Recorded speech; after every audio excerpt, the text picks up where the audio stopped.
Softly, gently, night unfurls its splendor. Gasp it, sense it, tremulous and tender. Hello and welcome to another episode of Ain't It Scary with Sean and Carrie.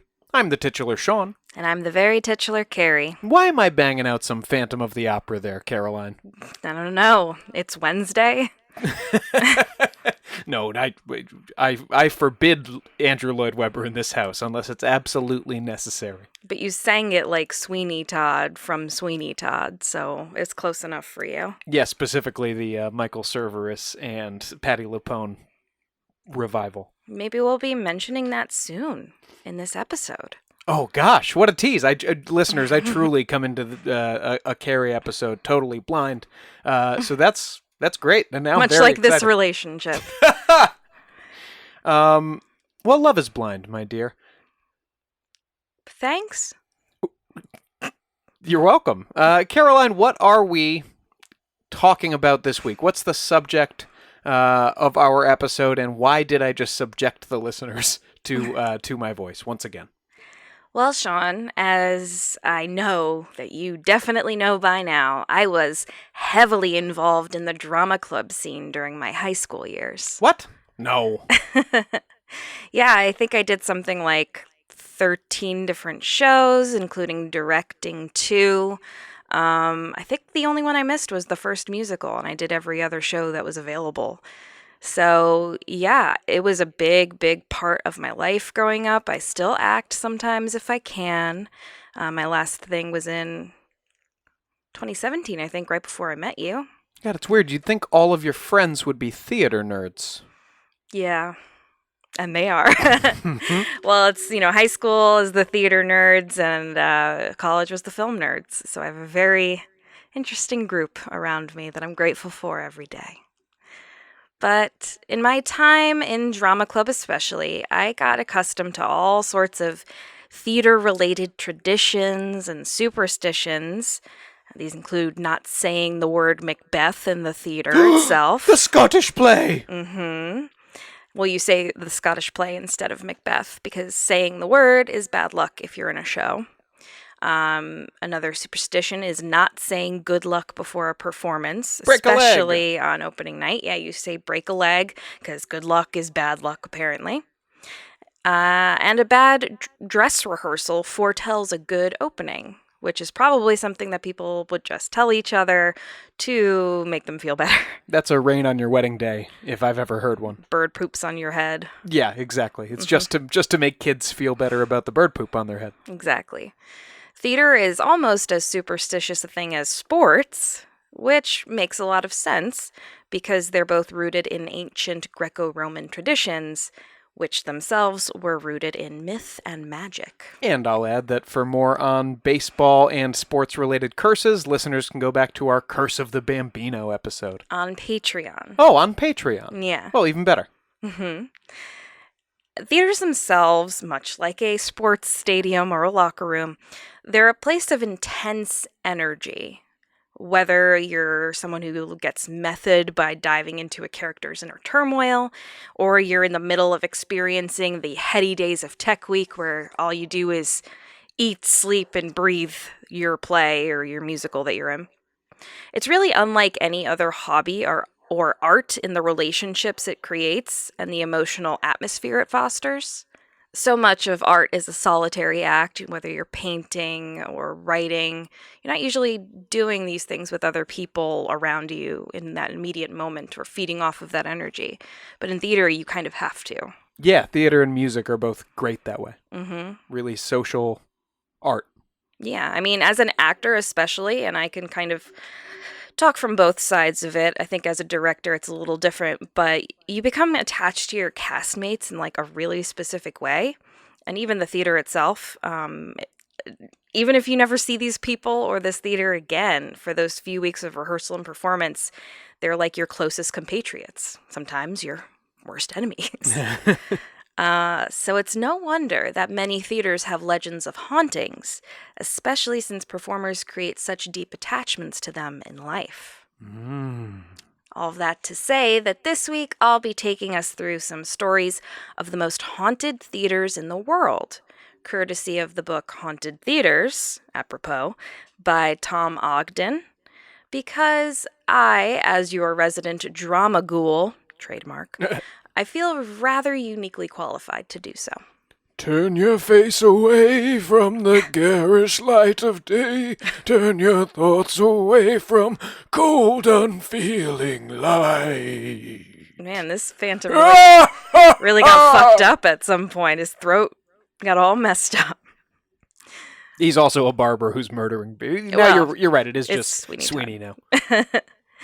So, my friends and Sean, sit back, relax, turn on the ghost light, and settle in for some theatrical spookiness. Let's start with the most famous theater community in the world, Broadway. Isn't that Hollywood you're doing? Whatever, Broadway. It's Broadway. Yeah, but isn't there like a one singular sensation? There's no business like show business. There's no business I know. Hell no. Yeah. The term Broadway, in reference to theater, encompasses the theatrical performances which are presented in the 41 professional theaters, each with 500 or more seats, located in the Theater District and the Lincoln Center along the 13-mile road, which is weird calling it a road. It's known as Broadway in Midtown Manhattan, New York City. New York, obviously. Yeah. This area was established as a theater community as far back as 1750, when actor-managers Walter Murray and Thomas Keane established a resident theater company that seated about 280 audience members at the theater on Nassau Street. So since the 1700s, the community has only grown, and Broadway has been continuously operating as a theater haven for some understandable pauses for events like the Revolutionary and Civil Wars, the 9/11 terrorist attacks, natural disasters like Hurricane Sandy, workers' strikes and pandemics like COVID-19. The one that just finished, yeah. Well, but Broadway, it finished for Broadway, at least the first round, because aren't they back? They're going to be back in September, hopefully, knock on wood. Oh, we'll see how that goes. Yeah. Together with London's West End, aka basically England's Broadway, it represents the highest commercial level of live theater in the English-speaking world. So, of course, with such a long and rich history, including many fiery personalities, there are more than a few ghost stories. One of the most famous, and one that you'll find if you just look up like Haunted Broadway, New York, or whatever, is surrounding David Belasco and his namesake Belasco Theater. Belasco had opened his first theater, the Stuyvesant, in October 1907 on West 44th Street. Belasco was a producer, playwright, and director that was most concerned with providing a spectacle to audiences, and his theater was one of the most grand in the world at that time, certainly in America. There were Tiffany lamps everywhere, elaborately hand-carved woodwork, 18 large painted murals by artist Everett Shinn. I mean, this place was fancy as fuck. You know, they're doing some renovations to the Regal down the street, and I hope they're putting in a couple of ceiling murals. For sure, yeah. And Tiffany, you said Tiffany chandeliers? Tiffany lamps everywhere, yeah. Yeah, that would be nice. That would be nice at the Regal. Inside the Stuyvesant, there were about 1,000 seats with clear, unobstructed views of the stage. Belasco had a vision, and his quirkiness, along with his penchant for wearing all black and dressing in a cleric's collar. Oh, wow. I'm really glad really glad this guy came along so much earlier, or else he would have stole my girl. This nabbed him the nickname of the Bishop of Broadway. Eventually, in 1910, the theater was renamed the Belasco Theater, and it's called that to this day. You may have even seen a show or two there. The most recent residents of the Belasco were the play Network in 2018 and screenings of The Irishman, which were the first film screenings held at the Belasco in 2019. And then, COVID happened and all that. Right, yes. So David, yes, I remember. David Belasco was incredibly passionate about the theater that bore his name. He spent most of the last 20 years of his life inside the building, writing, producing, directing its shows. He was always there. He was tremendously emotionally and creatively fulfilled by his work, and he died after a pretty happy life at the age of 71 in May 1931. But it seems that David Belasco never quite took his final bow. Well, it doesn't sound like he had any unfinished business, Carrie. It's not always about unfinished business. Sometimes it's about a place that you were very connected to in life, or a person, or whatever. And I just couldn't leave behind all this Tiffany! Apparently he was a straight man, but we'll get to that. The Bishop of Broadway? Apparently. Almost immediately after his death, stage crew and actors started seeing his spirit all over the theater. He looked much like he had in life. He had white tousled hair with a black shirt or collar, or sometimes a monk's robe. Sometimes Belasco would be seen... Wait, was the monk's robe an affectation in life, too? Yes, yeah. Wow. He's very eccentric, this fellow. Sometimes he's seen sitting alone in the balcony, or he would even go backstage to shake hands with the actors and give them a word of encouragement or some advice. So he's the director's always directing. Love it. More than one actress hilariously complained that a man dressed as a Catholic priest or pastor had pinched her ass, and then disappeared. I mean, that had to be a ghost because no Catholic priest has ever gotten up to anything indecent, obviously. Well, Belasco certainly had loved whining and wooing his actresses, so it does make a lot of sense he wouldn't want to stop for a pesky little thing like his own death. Late at night, after the last show and the last of the audience had left the building, crew members and other personnel sometimes have reported hearing laughing, singing, footsteps around the building, sometimes even the sound of a raging phantom party, like in that movie Tower of Terror. Yes, the Disney Channel original movie. Or ABC Family? I think it was like on ABC. I don't remember. I remember watching it on TV, but they would always have it on Disney Channel. Right. Well, we can be sure that it had Steve Guttenberg and... The Goot. And what's her name? Kirsten Dunst. Kirsten Dunst. Mm-hmm. Belasco loved throwing big, boisterous parties in the theater. So these are said to be kind of remnants from those days. For years, the stage doorman claimed that each day at 4 p.m. his dog, who apparently kept him company on the job, which is very cute, would growl directly at an invisible presence every day, same time. And of course, it was about this time of day that Belasco was known in life to take a leisurely stroll around the building. Wow. That was like his rounds. So every day the dog looks at the same spot and growls? For how long? Do we know? Looked. I don't know. Over time, the ghost's appearance, which could also be sensed in the smell of his signature cigars or in the curtain rising and falling on its own, came to be considered a lucky omen. He even apparently showed up some opening nights in his old favorite private box, which was kept empty. I'm reminded of the Walt Disney ghost, living above the Main Street firehouse. Yeah. Mm-hmm. And From episode 38. And I'm also reminded of there was an ass pinch ghost at Disney too. Remember yeah. In Pirates, I think that ghost will pinch an ass or two. Might be the same guy. Yeah, or maybe when people are in dark rooms, they'll just pinch an ass or two. Well, what if you're in a dark room with no one else? Who's pinching then, Sean? Who's pinching then? It seems Belasco had the same... Oh, it was me. I was pinching my own ass. The same exacting tastes in death as in his life. In 1970, the avant-garde theatrical review O Calcutta transferred to the theater, and with it, the sightings of Belasco's ghost abruptly stopped. We had a problem with O Calcutta?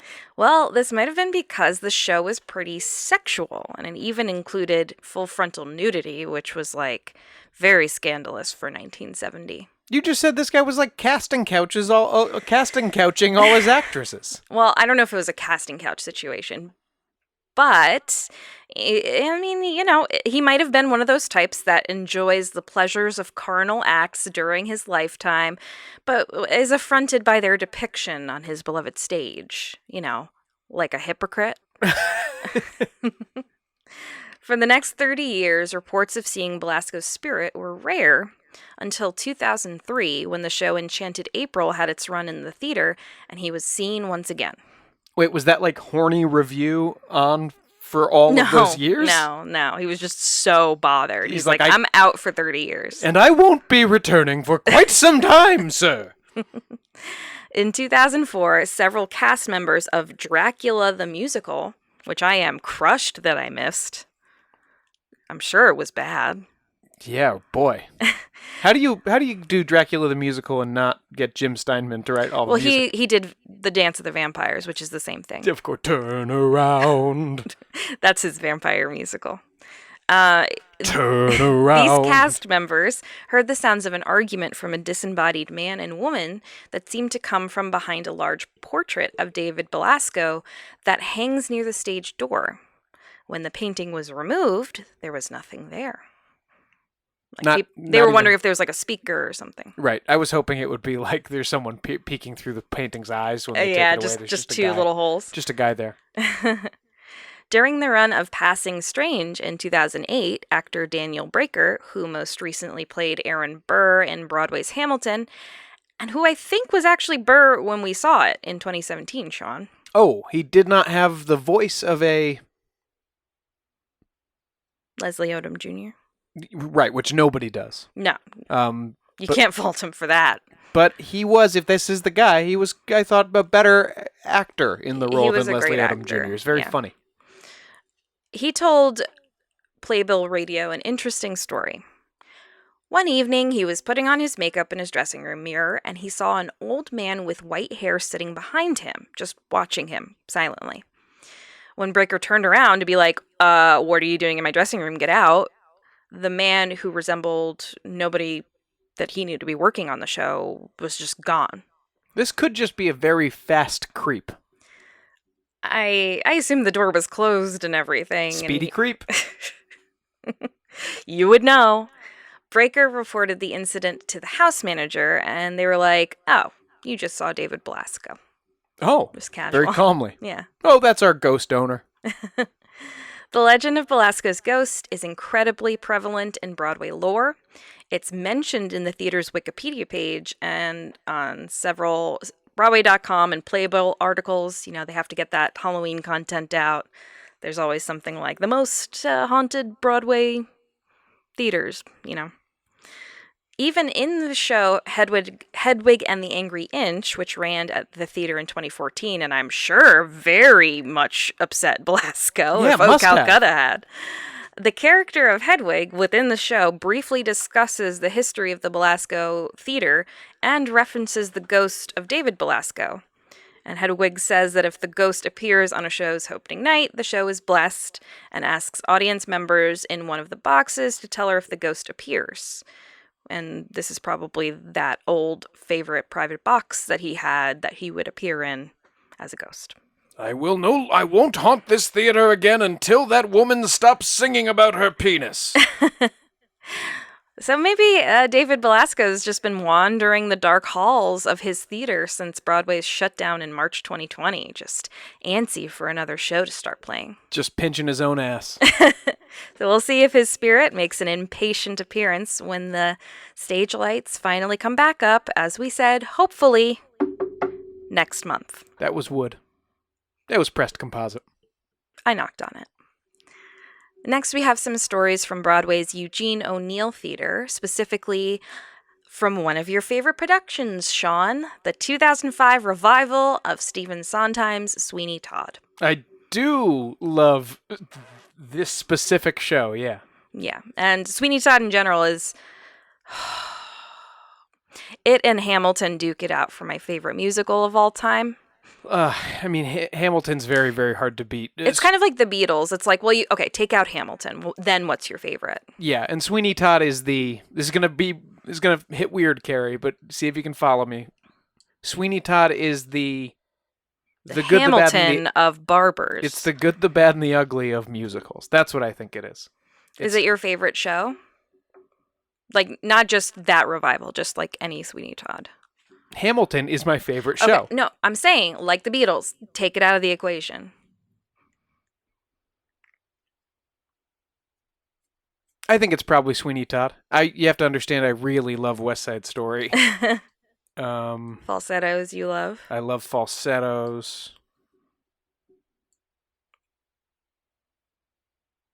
Falsettos has 0 low moments. Sweeney Todd is, you got to give it time to breathe. Mm-hmm. But I think it's so, again, just like The Good, the Bad, and the Ugly, grand and sweeping and operatic and beautiful and also dark and cruel and occasionally funny. It's very good. Mm-hmm. The 2005 revival starred Patti LuPone and Michael Cerveris. And I had him! Yeah, him of the growly voice. And it was set within a mental institution. And all of the... Not all of the... the band was on stage. No, the actors played their own instruments. Yes, okay. Yeah. So yeah, the actors played... Mm-hmm. All the actors played their own instruments, so there wasn't a band in the pit. They all just had, like, guitars and violins and things on stage. Yeah, Patti LuPone played the tuba, which is very funny. Yes. So did she have to learn the tuba for that show? I'm not sure. But I know she had to know it. This extremely spooky atmosphere maybe helped stir up the O'Neill's resident ghosts.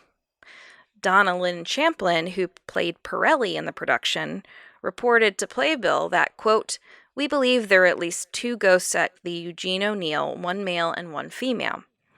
During previews, things would randomly fall from the upstage prop shelf, sometimes dangerous things like gardening shears, when no one was remotely near it. Actors' hair gets tugged every once in a while, and they have heard their characters' names whispered in their ears on stage when no one's next to them. Pirelli.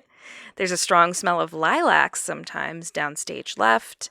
My whistle disappeared from my bloody lab coat pocket, which never leaves the stage, and was found in the basement in the dead rack of clothes," which I think is like stuff that they're not using anymore. And the bloody lab coat would be... she's not using bloody as a swear word there. No. She's bloody like that was the costume. Yeah, and like she said, it never leaves the stage. They found it weeks later because they moved the rack and it just fell on the ground by itself.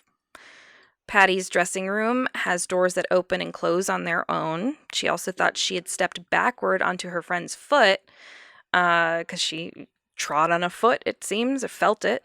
So she said, "Excuse me." Her friend said, "What for?" And Patty turned, and her friend was like 2 feet away from her. No one else was there. Wow. Mm-hmm. Champlin's co-star Merwin Ford also added, quote, "I set up a cot to take a nap between rehearsal and a show, and jokingly asked out loud for a wake-up call. Sure enough, at 6:30, I was awakened by a hard slap on the bottom of my shoes that almost sent my head crashing up into the bottom of the counter that I had placed my cot under. No one was in the room but me." Now a slap, that's a pretty aggressive ghost. Like, wake up. Wake up! So who are the resident ghosts of the O'Neill? That's a good question. And also, was it only this production that was plagued by these ghosts? That has like the most reports just because they both said in this interview, and they were like stars of the show. So there isn't really a consensus on who these 2 spirits could be, if they are a man and a woman. Maybe one of them is Eugene O'Neill himself.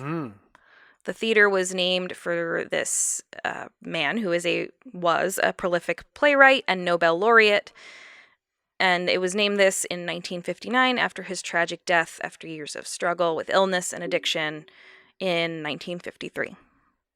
So maybe he just sticks around the theater bearing his name, watching hit shows like The Full Monty, Spring Awakening, and its current feature, The Book of Mormon. But he was very familiar with the book of Sweeney Todd because he knows all the character names. Yeah, for sure. He knows everybody's call times because he's slapping them awake. Listen, what else does he have to do? He's dead. But I do wonder what Eugene O'Neill would think of the Book of Mormon. There wouldn't be as much pearl clutching as Belasco. Belasco with what was even the show? Oh, Calcutta. No, but what was the modern show that came through? Well, it was Hedwig, but I don't and know. Andrea. I don't know what his reaction to that was.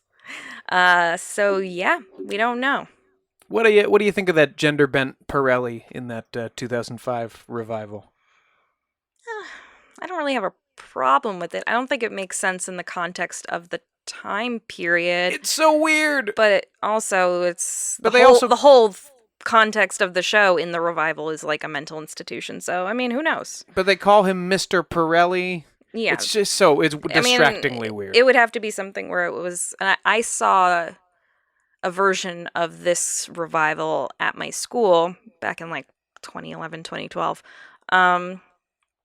It would have to be a situation where this is one of the inmates at the asylum acting out the role. But I don't really remember how they presented it. So, yeah, that's Broadway. And after the break, we'll go to some other very haunted theaters. Wait, what's your rush? What's your hurry? You gave me such a fright. I thought you was a ghost off a minute. Can't you sit? Sit you down. Sit. All I meant is that I have.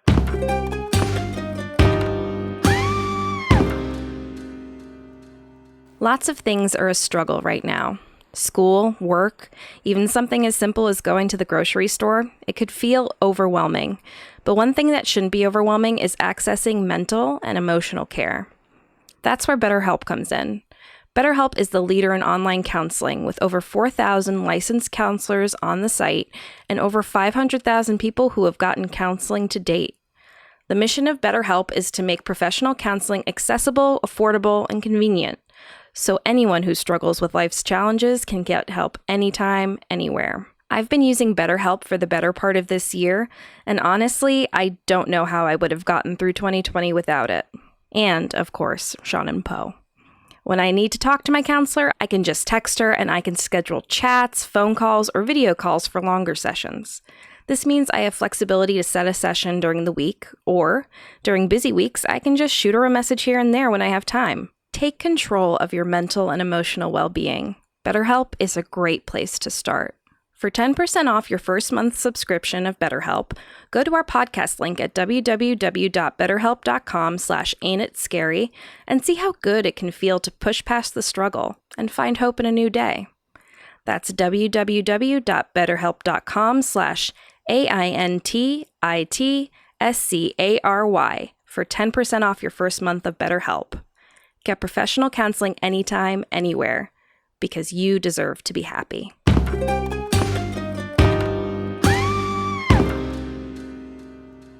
Welcome back. When last we left you, we had just gotten through the potential specters at the Eugene O'Neill Theater and all the problems they caused during the 2005 revival of Sweeney Todd. Mm-hmm. Because we're talking haunted theaters. Carrie, where are we going next? Well, now we're going beyond Broadway. We've actually spoken before about another haunted American theater. This is the Klein Theater at Gettysburg College in Gettysburg, Pennsylvania. Oh, yeah. We talked about that on the Ghosts of Gettysburg episode. With your dad, yeah. Mm-hmm. This is haunted by a spirit referred to as the General. Oh, yes. I know him. You go online, you save some time and money on car insurance. Stupid. Yeah, my friend Shaq told me. The General apparently enjoys sitting in on performances of the student productions, which is very cute. But there's another theater that's deeply tied to American history and world-changing American tragedy. I don't know the name of the theater, but it's definitely where Abraham Lincoln was shot by John Wilkes Booth, right? Spoilers! We're not going to go too deeply into it today because I'm sure there's a whole episode on this event in the future. But on April 14th, 1865, stage actor and Confederate sympathizer John Wilkes Booth... And we don't talk enough about his acting. Well, a little overshadowed. He entered a performance of Our American Cousin at Ford's Theater in Washington, D.C. Ford's Theater, son of a bitch. And he shot sitting President Abraham Lincoln in the back of the head as Lincoln laughed at a witty line from the play. Oh, son of a bitch. Booth then jumps down from the president's box onto the stage. Sic semper tyrannis! Yep, he yelled something like that, which means thus always to tyrants. He landed awkwardly, hurting his leg, and he fled from the stage through a side door, making his escape via a horse he had positioned previously in the alleyway. What a dramatic old queen. Mm-hmm. The next morning, Lincoln died, and Booth followed him on April 26th, perishing from complications from a gunshot wound to the neck.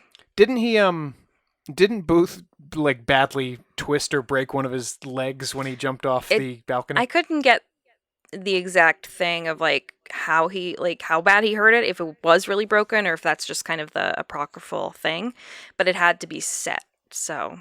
Then yeah, that's a break. Like, yeah. If you have to set it, that's a bone break. So yeah, I just love the idea of, like, he really thinks he's the Lone Ranger or Zorro or something. Mm-hmm. But he can't jump onto a waiting horse, so he's all right. I'll settle for jumping into the theater. A box to a stage is a long distance to jump. Yeah, as Mr. Booth found out. Yeah, but he still escaped for a brief time. A little bit. And after his death, apparently he returned to the site of his infamous act and has stayed there ever since. John Wilkes Booth and his brother Edwin were popular actors of the time, but Edwin was much, much more famous than his brother and often left John in his very long shadow. Did Edwin's career dry up at all after this? I don't believe so. He was actually commonly referred to as, like, the finest actor of his century. One of the best. The good Booth. Yeah. The guy who didn't kill Lincoln. Yeah, that's how he referred to himself. He was also famously one of the best Hamlets of all time, apparently. So he was pretty hot shit. And the Booth brothers and their other brother Junius, who was another actor, what a Thanksgiving that would be, they were all good friends with John T. Ford, the owner of Ford's Theater. John Wilkes Booth even frequently had his mail delivered to the theater when he was on tour, and Lincoln himself had previously seen John Wilkes Booth in a performance of The Marble Heart in 1863. So Booth had a real history with this theater, which is something I didn't really know before. Wouldn't it be great if, like, the last thought that went through Abraham Lincoln's head was like, is that mediocre actor I saw here last? He was behind him, so I don't know if he saw who it was, even when Booth jumped down. Oh shit, is that guy? So Booth already had a deep attachment to Ford's Theater, and he really sealed the deal with the assassination. Just days after Robert E. Lee's surrender to the Union at Appomattox, Booth would snatch away the triumphant president from his people in an act of anger and revenge. And he really didn't get to celebrate the victory of the Civil War. This violent act is likely what keeps Booth's spirit connected to the theater even now. So shortly after the assassination, photographer Matthew Brady, who took many of the famous photos of the Civil War that we know today, those black and whites of, like, the soldiers dead on the battlefield and things like that, he captured a series of archival images of the inside of the playhouse, and a blur within the presidential box can be seen in one of the photos. Oh my God, is it the very first orb in American history? Well, many have claimed to see a spectral figure hovering in the booth since then, so this might be an early example of spirit photography. Wow. Mm-hmm. Disembodied footsteps are sometimes heard on the stairs, particularly along the route that Booth took that fateful April night in the kind of, like, back hallways. At times, the sound of laughter or sobbing will be heard, but there's no known source. The front curtain, again, like the Belasco, I think, will sometimes raise and lower on its own. And many actors performing at the theater, and I think they still do kind of tribute shows of Our American Cousin to this day, they attest to the fact that there is an evil, invisible presence that they can clearly sense hanging over the diagonal path Booth ran across the stage to the back door when he escaped. I think it's weird to do a tribute performance of Our American Cousin. So, funny story on that. My parents went to see one of them a long time ago, probably before I was born. Do they shoot a Lincoln in the crowd? They're just watching the show. They're, enjoying the show as much as you can from, like, an old-timey comedy. And then, I think they noticed like a reenactor or something there. I'm not quite sure of this part. I didn't check with Mom on this, but in the middle of the show, Lincoln gets shot. Booth jumps down and runs away, and that's the end of the show. They never got the rest of the play. But they weren't expecting it. They were just watching this show, and then like the reenactment happens, and that's the end.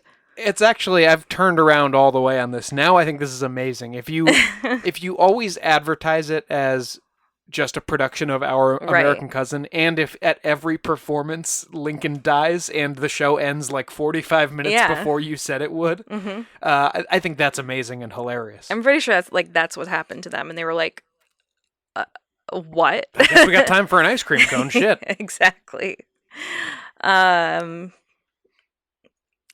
Yeah, cold spots are common, even in areas without particular noticeable ventilation, like air conditioning or windows. And perhaps Booth's spirit isn't the only one restlessly roaming the theater. Some have seen a shadowy figure wearing a distinctive stovepipe hat materialize and disappear. But Lincoln's most famous haunt is the White House, and I'm sure we'll talk about that sometime too. Yeah, well, yes, of course. That doesn't surprise me at all. But maybe this isn't even Lincoln, because the theater saw another horrible tragedy after the assassination, and this one took place on June 9th, 1893, when the front of the building suddenly collapsed, killing 22 people. Oh my God. Strangely, this happened on the same day Edwin Booth, as we know, John's famous older brother, was laid to rest. He had just died. That's a tenuous connection. It's just interesting. It is. I said strangely. I didn't say ooky spookily. It's weird. Damningly. America isn't the only home to theater ghosts, of course. I would never be so bold as to claim that. So let's go to visit the Parisian Phantom of the Opera. What if Abraham Lincoln had an undefeated amateur wrestling record? Yeah, I know that because you told me that like sometime. 300 or something like that. What if he's haunting the White House because his unfinished business is no one ever pinned him? I don't think he wants to be pinned. No, this is a movie. He doesn't want to be pinned. He'll fight you tooth and nail, but if that's the case, you think Teddy Roosevelt wouldn't have been able to pin him? No, I don't think Teddy Roosevelt is open to the spiritual.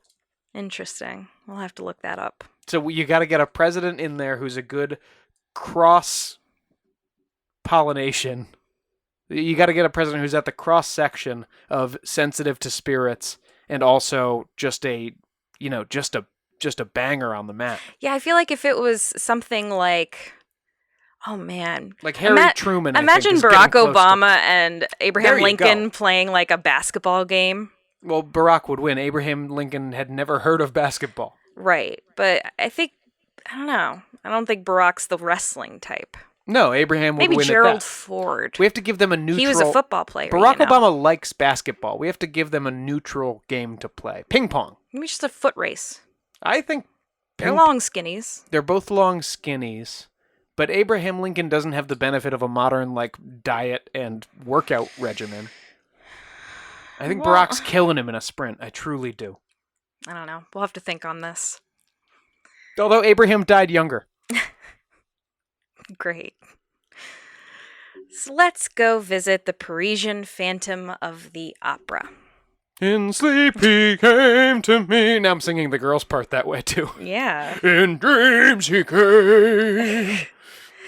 The half-masked phantom of Gaston Leroux's 1910 novel and Andrew Lloyd Webber's long-running musical apparently isn't purely a work of fiction.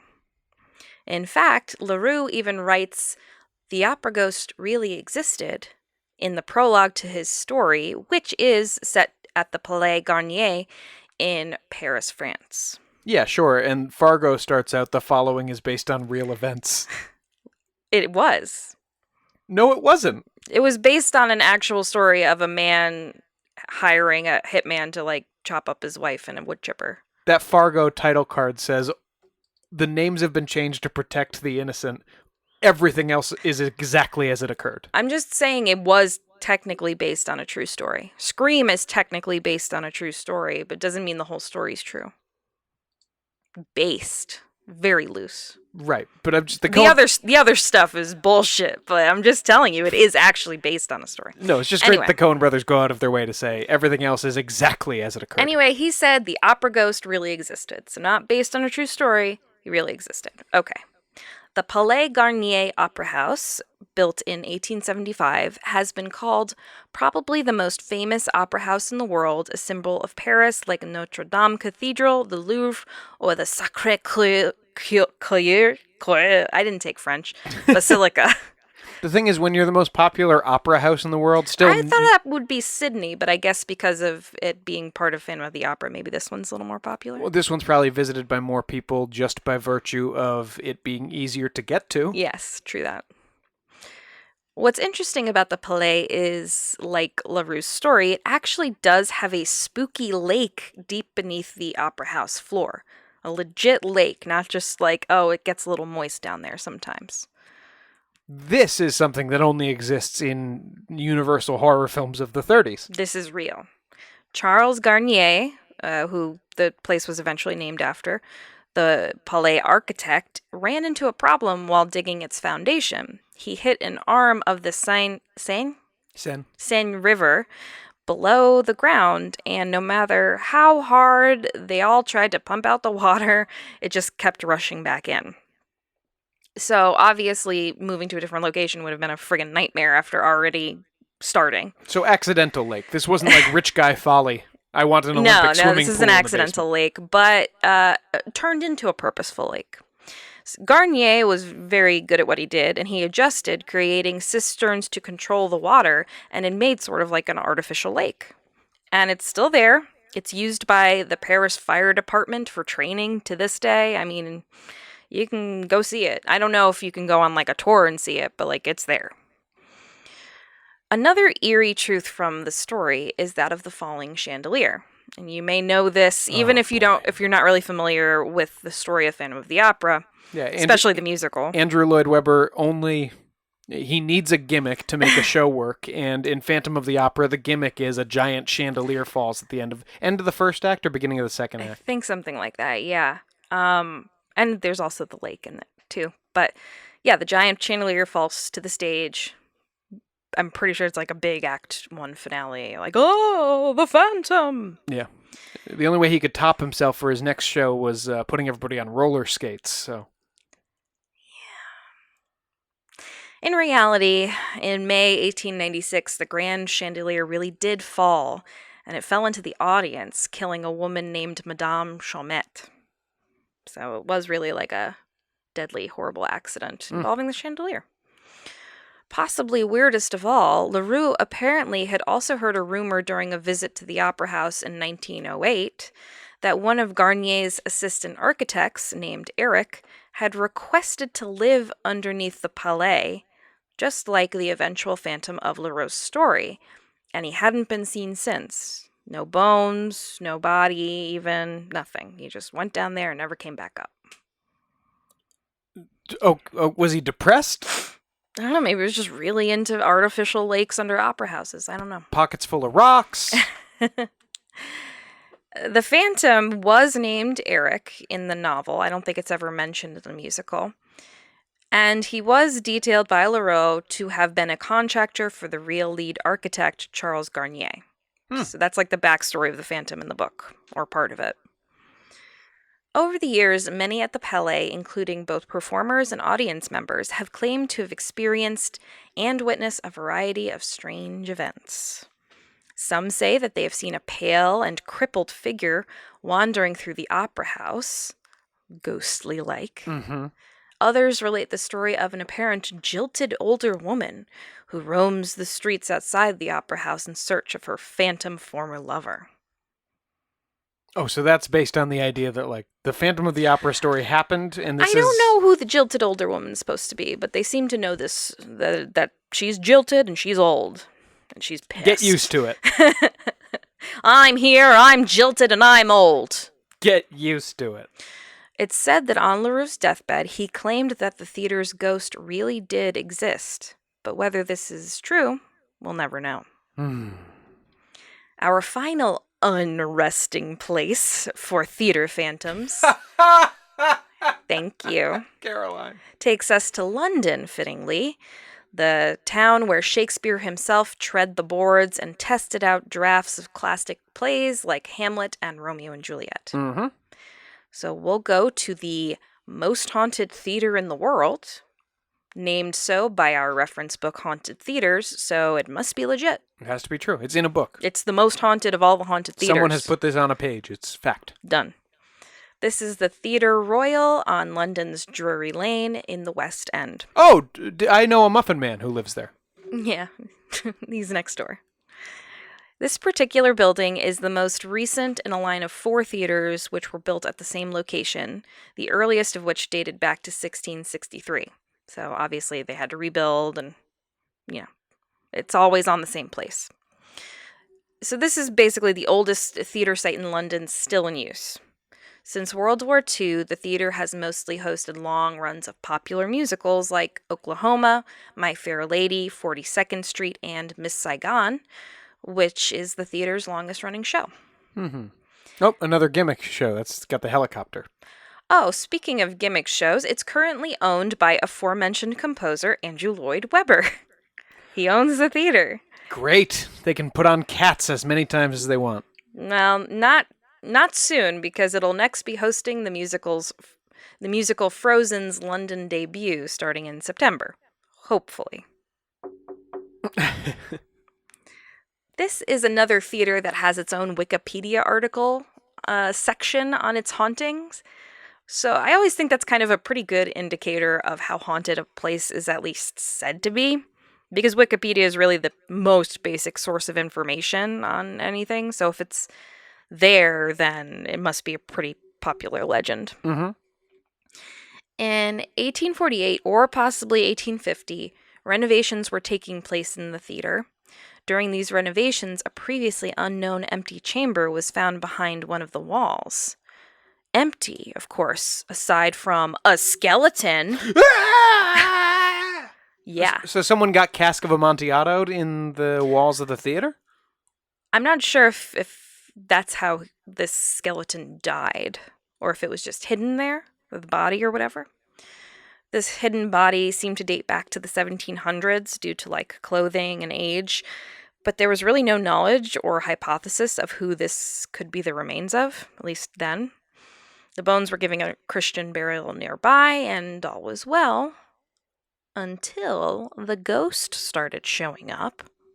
And this didn't happen until after this body was removed from the walls? Yes, but we're not sure if this is the spirit of whoever was the unnamed skeleton, because the appearances only started in the 1930s, which is a long time after the body was found and buried. Yeah, but maybe it's kind of an opposite horror movie logic thing. Go on. Oh, a long time after it was found and buried. Yes. So there was decades in between where, well, It's never mind. 80 years or something. I thought maybe they had triggered the event by... Well, some people think it is still that spirit, because the phantom always appears in the area where the renovations were being undertaken, and it always begins its stroll by the spot in the wall where the hidden chamber was, or I guess is, located. I don't know if they filled it in totally. They definitely bricked it back up. The phantom is called the Man in Gray, as he's always dressed in a long gray cloak with the hint of a sword, or maybe something else, protruding from underneath. He's just happy to see you.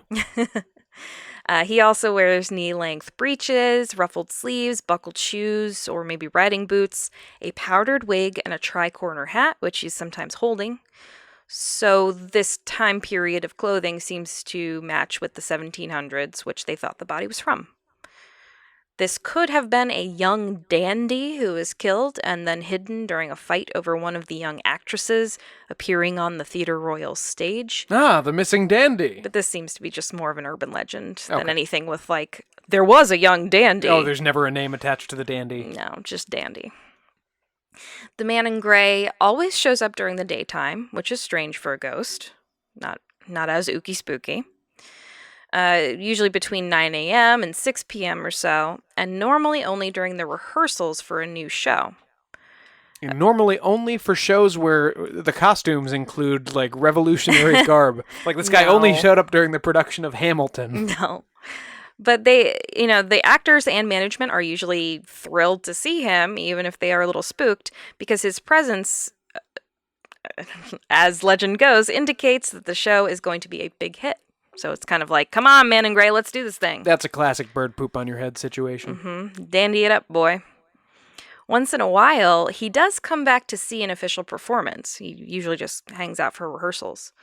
Morgan Davies, one of the stars of 1950's run of Carousel, spotted a figure in a long gray cloak with ruffled cuffs sitting in an empty box during a performance. The figure stood up and raised an arm, and at this point, Davies realized that the arm was transparent. If you want me to believe that a performance of Carousel had an open box in the West End in the 50s... It was... I don't know. Maybe they kept it, but I don't know. I'm just kidding. I don't know what the attendance was like in London. Oh, you're not an expert in that? No. Sounded good, though. The man in gray isn't the only ghost of the Theatre Royal. After all, one spirit would hardly make a place the most haunted theater in the world. No, based on the other theaters we've heard about, you would need at least 2. Another one is said to be Charles Macklin, an Irish actor with a terrible temper. Macklin got into an argument with and killed fellow actor Thomas Hallam in the backstage hallway of the second incarnation of the theater in 1735. Not cool, Macklin. Macklin eventually got off with manslaughter and lived till he was 107 years old. Oh, it's like he stole that other guy's life. Yeah. But apparently he came right back to the theater after he did eventually die. Eventually. His ghost is said to be tall, ugly, and thin, and walks the corridors near where he killed Hallam. Which is weird, because he was a short, fat, handsome guy. Well, murder really changes a person. Actress Sarah Siddons, famous for her work in tragedies, apparently manifested in the dressing room of Camelot star Elizabeth Larner in 1960, over a century after her death in 1831. Larner saw the spirit rise from a chair, walk up to a wall, and vanish through it. And Larner immediately knew it was Siddons because she recognized her from an oil painting that hung elsewhere in the theater. So that explains why she knew who it was. Multiple actresses have been guided by invisible hands further downstage during performances to spots where they could be better seen by an audience. It's kind of like someone directing them in a way. An unseen person was heard walking up and down the set stairs during My Fair Lady, even though they were in the middle of the stage and no one was on them at the time. And if you're familiar with the show, I think it's typical for like Henry Higgins' home to have a stairwell or staircase in the middle. So it's just like phantom footsteps up and down. Gloria Stewart, who you may know as Old Rose from the movie Titanic. It's been 84 years. She spoke of a spectral prankster taunting her during her run in Oklahoma, including one time when it moved her pay for the week from a still locked drawer, she had locked it in the drawer at the end of the day, to her pocketbook. So the drawer was still locked. When she reopened it, it was empty. She couldn't find her paycheck anywhere. It was in her pocketbook. Strange. There are at least a dozen other named spirits and just kind of vaguely mentioned spirits that haunt Theatre Royal, including comedian Dan Leno, actor Charles Keene, managers Arthur Collins and George Grossmith, former head of cleaning staff Miss or maybe Mrs. Jordan. We don't know, or she doesn't know. Things are crazy. And perhaps... It's complicated. It's complicated. And perhaps even former King Charles II himself, who has been spotted and who was the one who had commissioned the building of the original theater. Oh, he, I think, got his head cut off. That's why he's a ghost, Sean. So those are some of the big ones. What are your thoughts, Sean? Do you think spirits gravitate toward emotionally dense places like theaters? Do I? How about this? Do you think if you believed in ghosts, sure, they would? It seems as good a place as any. Yeah, theaters are naturally somewhat creepy places. There's lots of dark spaces, lots of tight spaces in a theater. Again, lots of superstition. You have something called a ghost light, which is spooky. There's lots of like machines in a theater, and even old-timey theaters. Corners to hide in. I mean, you have cranks, you have like counterweights that help that curtain go up and down. It's not, you're not just lifting the weight of the curtain when you crank it up or pull the cord or whatever, because that would be really heavy. So there's counterweights and things that can move all kinds of stuff in a theater. Catwalks. Echoes. I mean, all of the little corridors back there behind backstage are going to create lots of weird little echoes. I'm not surprised there were so many. Like almost all of these included people hear footsteps like just all the time. Yeah, and again, theaters are places of just intense emotion. Whether you're someone who is playing a character, I mean, what's the point of playing a character if they don't have or writing a character if they don't have intense emotions going on, whether it's happy or sad. The joy or sadness from an audience, the laughter at a joke or crying at a sad song, and even the stuff going on backstage. I mean, listen, theaters are horny places. Like, people are always making out or like having crushes on each other or having fights with each other. There's always drama because that's the name of the game, right? Yeah. Everything seems very heightened in a theater. My old high school finally changed the name of its drama club to the Mono Team. Yeah, there was something about drama club where like everyone was always on top of each other. Like, it's not even sexual. It's just like, why is everyone giving massages to each other? It wasn't sexual for me. I don't know. I'm sure it was for the teen boys. But, it's just one of those places where like you just have this unusual closeness to people, if you like them, of course, and also closeness to the material and where you are, and maybe that sticks around even after death. Yeah, or maybe that butt-pinching priest is just back again. Get out of here! Get out of here, you! Go!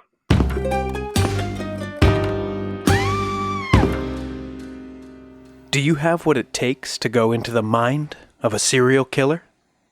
Or solve a horrific case? Hi, everybody. When you join Hunt a Killer, you receive a box full of cryptic clues mailed to you each month to test your detective skills and challenge even the most brilliant minds in a game designed to give you a journey into the mind of a killer so you can escape with the answers you need, and I hope you do escape. Input our code SCARYSQUAD20 for 20% off when you sign up for your first subscription box at huntakiller.com and find out if you have the guts to hunt a killer. The guts! That's the code SCARYSQUAD20, SCARYSQUAD20 for 20% off at huntakiller.com, www.huntakiller.com. Hunt a Killer. Join the hunt today.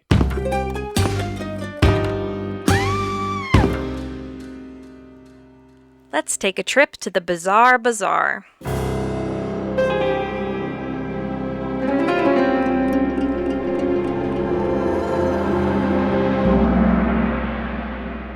It's time to meet up with an old friend of the show, D.B. Cooper. Oh, DB! It's your boy!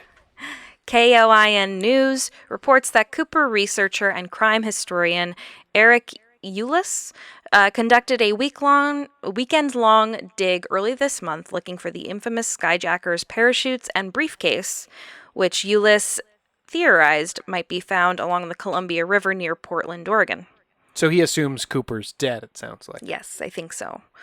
Old school listeners to our podcast may remember from our 4th episode on D.B. Cooper that this is where, in 1980, a young boy found $6,000 of the $200,000 in marked bills Cooper was given as ransom before he jumped out of his hijacked plane, never to be seen again. Eulis, who also starred in a recent episode of History's Greatest Mysteries titled The Final Hunt for D.B. Cooper, has theorized that this is the likely resting place for Cooper and his wares, one that the FBI has never properly investigated. Why? Because this is where the money was found. No, why has the FBI never investigated? Oh, that was like a thing that I saw a lot, but I couldn't see why he thought that they hadn't properly investigated it. Yeah, they were looking in a weird spot that people later said was probably the wrong spot. Yeah. Go back and listen to brush up on our DB Cooper episode. I'll go do the same. Euless will be continuing the dig on and off throughout this month and end sometime in September. It'll also be streamed using Facebook Live in the Facebook group DB Cooper Mystery Group. Now, this we will be following very closely because Interesting. It would be really cool to get some final answers. Although it would also be super uncool to no longer have the legend that he's just out there somewhere. It's a give and take. As the FBI announced in 2016 that it's no longer investigating the D.B. Cooper case, Cooper enthusiasts like Euless, I don't know, feel it's up to them to find the answers. There's no new news from the dig so far, but we'll keep you all posted if something regarding Cooper comes to light. Did this guy see Loki? Because there's your answer. Yeah, Loki. No spoilers? Loki was D.B. Cooper. It's not a thing. It's fine. It's fun. It's fun and fine. It's fooing? It's fine. Fine.